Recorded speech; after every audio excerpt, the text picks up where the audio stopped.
13% gone. The hidden fees killing your trading account.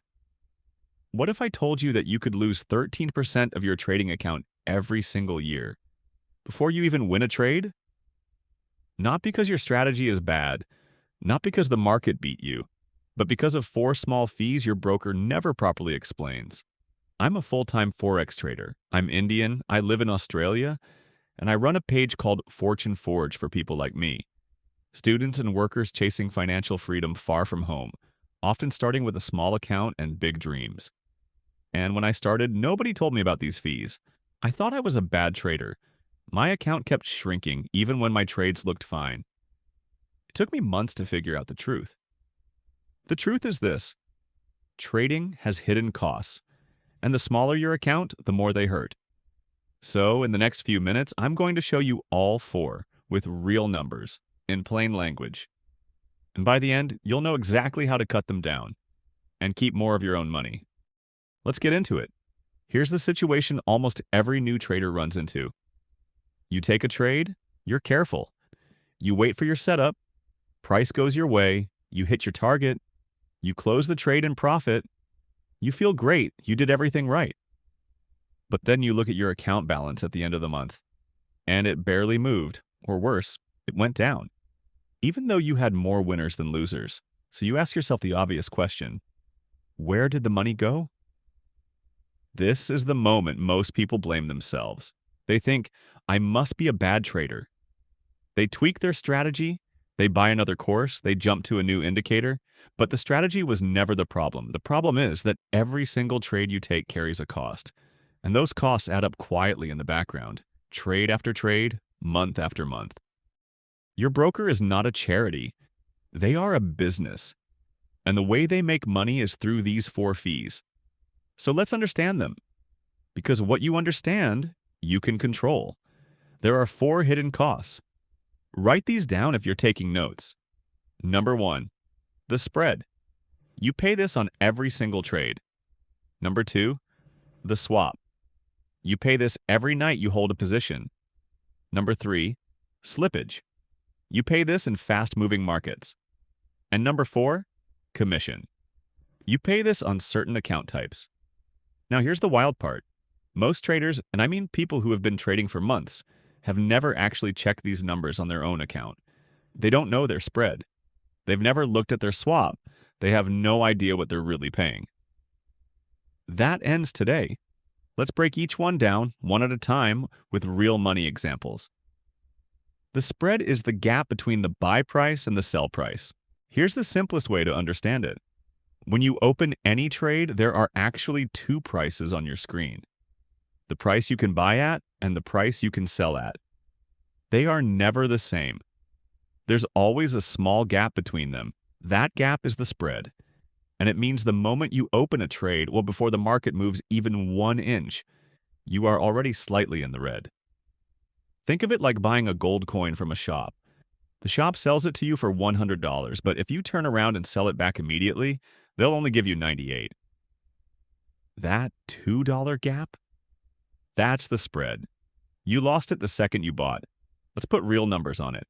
Say you're trading the EUR/USD pair, and your spread is 1.5 pips. A pip is just the smallest price movement. And let's say you're trading a small position, 0.1 lots, where each pip is worth about $1. So your spread cost on that one trade is $1.50. Small, right? But here's the thing. You don't trade once. Say you take 200 trades in a year. That's less than one a day. At $1.50 each, that's $300 gone. Just on spread, before you've counted a single win or loss. $300. On spread alone. Keep that number in your head. We're going to add to it. Cost number 2, the swap. This one catches almost everyone by surprise. The swap is an overnight financing fee. Here's what's happening behind the scenes. When you trade Forex, you're technically borrowing one currency to buy another. And borrowing money has an interest cost. So if you hold a trade open past a certain time each day, usually 5 p.m. New York time, which we call the rollover, you get charged a small interest fee. That's the swap. Most of the time, it's a tiny negative number. Occasionally, on certain pairs, it can actually be positive and pay you. But for most retail traders on most pairs, it's a cost. And here's the part that really stings. If you hold a trade over the weekend, many brokers charge you triple swap on Wednesday or Friday to account for the days the market is closed. Let's look at the numbers. Say your swap is 50 cents a night on that same small position. Hold the trade for 5 nights, one trading week, and that's $2.50. Hold positions like that across a month and you're looking at $15 or more. Now, who feels this the most? Swing traders.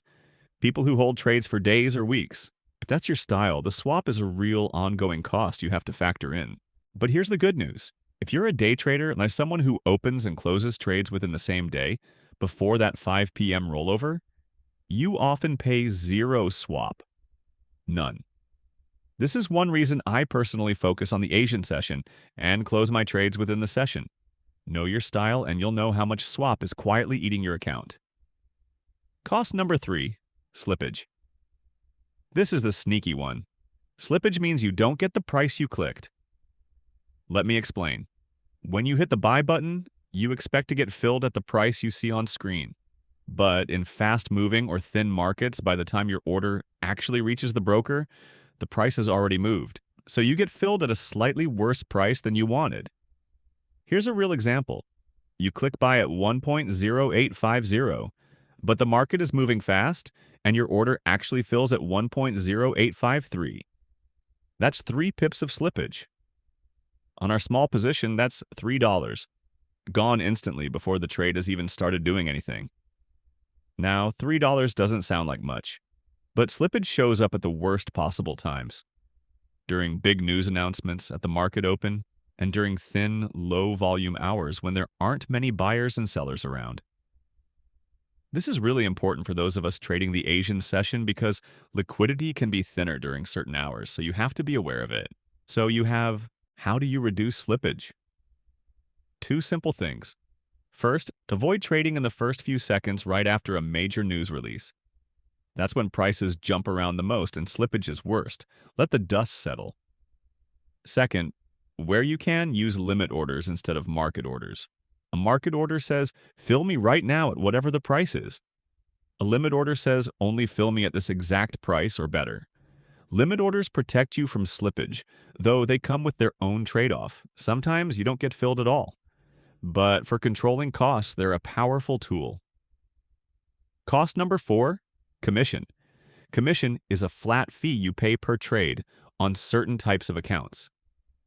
Now here's where it gets a little tricky because brokers love to confuse you here. There are broadly 2 types of accounts.